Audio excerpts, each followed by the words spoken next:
Today myself Alka Dhingra is going to explain you chapter life process and the topic is excretion.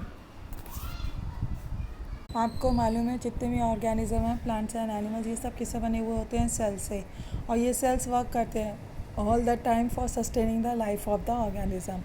जो most of the work होता है cell का वो होता है form of biochemical reactions जो हमेशा चलते रहते हैं और ये जो बायोकेमिकल रिएक्शन होते हैं ये किसके अंदर होते हैं सेल्स ऑफ ऑर्गेनिज्म और ये प्रोड्यूस करते हैं टॉक्सिक वेस्ट। जब ये टॉक्सिक वेस्ट हमारी बॉडी के अंदर इकट्ठे हो जाते हैं तो ये बॉडी को हार्म करते हैं। तो हमें अपनी नॉर्मल लाइफ के लिए इन टॉक्सिक सब्सटेंस को अपनी बॉडी से रिमूव करना होता है।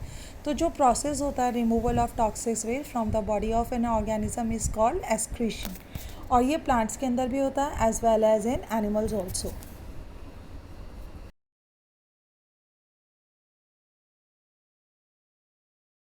Now removal of waste product in humans. आपको पता है जितना भी all that time even we are sleeping जो हमारी बॉडी होती है वो प्रोड्यूस करती है वेस्ट सब्सटेंस। जो मेजर वेस्ट प्रोडक्ट्स होते हैं बाय द ह्यूमन बॉडी वो कौन कौन से होते हैं? Carbon dioxide and urea. जो कार्बन डाइऑक्साइड प्रोड्यूस होता है as the waste of by the food during the process of respiration और urea is produce as a waste by the decomposition of a proteins in the liver. तो जो अगर हमारी body को इनसे dread चाहिए होता है यानी मुक्ति चाहिए होती है, जब इनका ये हमारे हो जाते हैं तो हमारी बॉडी के अंदर जब ये इकट्ठे हो जाते हैं तो हमारी बॉडी को हार्म करते हैं। तो removal of waste is called excretion और इसको करना बहुत नेसेसरी होता है। आपको मालूम है जो ह्यूमन बॉडी होती है उसके अंदर डिफरेंट ऑर्गन्स होते हैं for the removal of waste from the body. There are our lungs and kidneys. जो लंग्स होते हैं वो एक्सक्रीट करते हैं कार्बन डाइऑक्साइड, जो किडनी होती है वो एक्सक्रीट करती है यूरिया। जो किडनी है वो मेन एक्सक्रीटरी ऑर्गन होते हैं ह्यूमन बॉडी का और main excretory organ system involve the kidney. और आपको मालूम है जो किडनी होती है उसके मेन ऑर्गन्स होते हैं two kidney, two ureters, bladders and urethra. और जो हमारा जो कार्बन डाइऑक्साइड होती है जब एंटर करती है हमारे from the body tissue into the blood stream by diffusion तो ये ब्लड क्या कैरी करते हैं? Carbon dioxide to the lungs. When we breathe out the lungs excrete carbon dioxide which goes into the air through nostrils. So जो हमारे lungs होते हैं वो एक्ट करते हैं as a excretory organs for removing the waste product carbon dioxide from the body. Now excretion in humans. जो excretory system होता है ह्यूमन बींग्स का वो क्या करता है? कलेक्ट करता है liquid waste of the body and help its to get rid of them. जो एक्सक्रीटरी सिस्टम होता है ह्यूमन बींग का वो कंसिस्ट करता है following main organs, two kidneys, two uterus, bladder and urethra. जो किडनी होती है वो वेन शेप्ड होती है और towards the back of our body होती है जस्ट अबव द वेस्ट। तो हर पर्सन के अंदर 2 किडनी होती है। जो ब्लड होता है हमारे बॉडी के अंदर वो कॉन्स्टेंटली पास होता रहता है किडनीज़ के अंदर। तो जो रीनल आर्टरी या किडनी आर्टरी होती है वो ब्रिंग्स करती है dirty blood containing waste product into the kidneys. जो फंक्शन होता है किडनी का वो होता है to remove poisonous substance urea, other waste salts and excess water from the bloods and excrete them in the form of yellow liquid called urine. तो जो kidney होती है वो क्लीन करती है हमारा blood by filtering it to remove unwanted substance present it. और ये क्लीन बॉडी जो ब्लड होता है वो कैरिड अवे हो जाता है from kidney by the renal vein और किडनी वेन। और 2 यूरेटर होते हैं और एक्सक्रीटरी ट्यूब्स होती हैं वन फ्रॉम ईच किडनी, वो ओपन हो जाती हैं किसके अंदर? यानी ब्लैडर के अंदर। यूरेटर्स जो होते हैं वो होते हैं ट्यूब्स विच में carry urine from the kidney to the bladder. Urine is stored in the bladder. और जो ब्लैडर होता है वो क्या होता है? बैग होता है जो स्टोर करता है urine till the time we go to the toilet. और यूथेरा जो होता है वो ट्यूब होती है। यूरिन जो कलेक्टेड हो जाती है kidney is passed out from the body through the यूथेरा।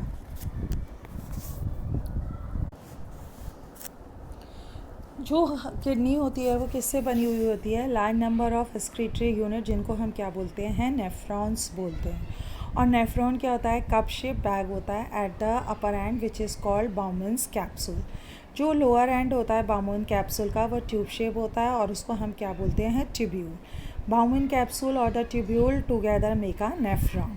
One end जो एंड होता है ट्यूब्यूल का वो किससे कनेक्टेड होता है? To the Bowman capsule. और जो अनदर होता है इसका urine collecting duct of the kidney.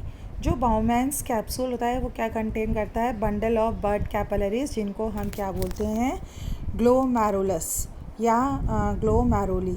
तो जो वन एंड होता है जो ग्लोमेरुलस का, वो अटैच होता है renal artery which brings the dirty blood containing the urea waste into it. और जो अनदर एंड होता है ग्लोमेरुलस का, वो comes out of Bowman capsule as a blood capillary surround the tubule of nephron and finally joins a renal vein, जो क्या करता है, पुट आउट कर देता है urea free clean blood into it. जो फंक्शन होता है ना ग्लोमेरुलस का, वो होता है filter the blood passing through it. सिर्फ small molecules of a substance present in blood like glucose, amino acid and etcetera pass through the glomerulus and collect as a filtrate in the Bowman's capsules. जो large molecules होते हैं like proteins and blood cells can not pass out through the glomerulus capillaries and hence remain behind in the blood। जो function होता है वो tubule of the nephron का क्या होता है, वो अलाउ करता है selective reabsorption of the useful substance like glucose, amino acid, salts and water into the blood capillaries, but the waste material like urea remain behind in the tubule. तो ये reabsorb नहीं हो पाते हैं ब्लड कैपिलरीज के अंदर। Clear?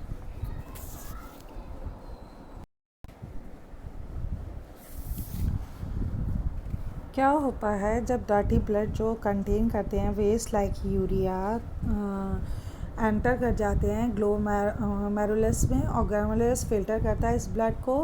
और during filtration क्या होता है, जो सब्सटेंस होते हैं जैसे glucose, amino acid, salt, water and urea जो प्रेजेंट होते हैं ब्लड के अंदर, वो पास हो जाते हैं बाउमैन कैप्सूल में और फिर एंटर कर जाते हैं ट्यूब्यूल ऑफ नेफ्रॉन के अंदर। और filtrate containing useful substance as well as the waste product substance pass through the tubule.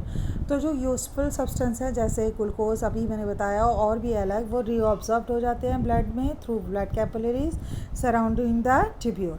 जो वेस्ट प्रोडक्ट्स होते हैं जैसे यूरिया है, सम अनवांटेड सॉल्ट्स है, एक्सेस वाटर है, वो कहाँ रह जाते हैं, ट्यूब्यूल के अंदर। और जो लिक्विड रह जाता है ट्यूब्यूल के अंदर ऑफ नेफ्रॉन के, वो क्या होता है, यूरिन होता है। तो ये नेफ्रॉन कैरीज करता है urine into the collecting duct of the kidney from where it is carried to the ureter. और फ्रॉम द यूरेटर क्या होता है, यूरिन पास हो जाता है यूरिनरी ब्लैडर में, यूरिन स्टोर हो जाता है bladder for some time and ultimately क्या हो जाता है, पास्ड आउट हो जाता है बॉडी से थ्रू यूथेरा। एक टॉपिक आता है जिसको हम बोलते हैं रीनल फेलियर या kidney failure and the technology for the survival.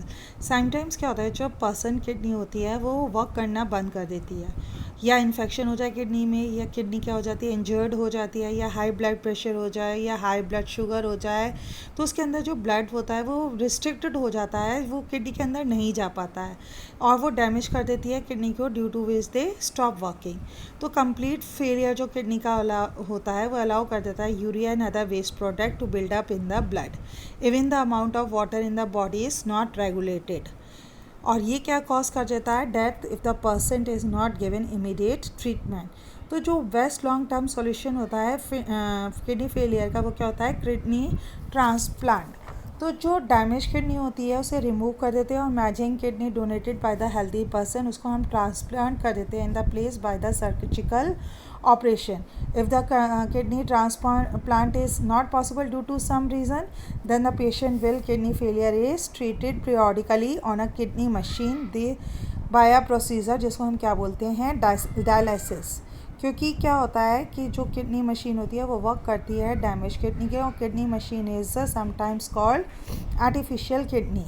और यही आर्टिफिशियल किडनी डिवाइस होता है to remove nitrogen waste products from the bloods through dialysis. Dialysis क्या है, what is the dialysis? The blood of a person having a kidney failure can be clean regularly by using a kidney machine और dialysis machine. जो procedure use किया जाता है for cleaning the blood of a person bye separating the waste substance from its is called dialysis.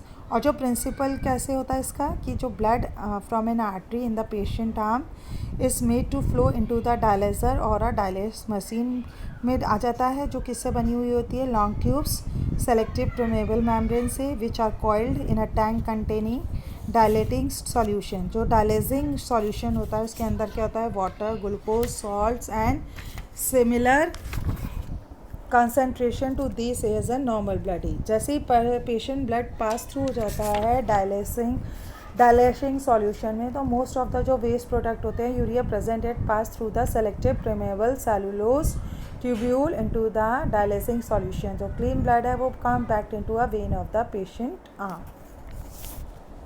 Thank you. I hope you will understand all the topics, and by this video we will complete the first chapter, that is the life process of bio.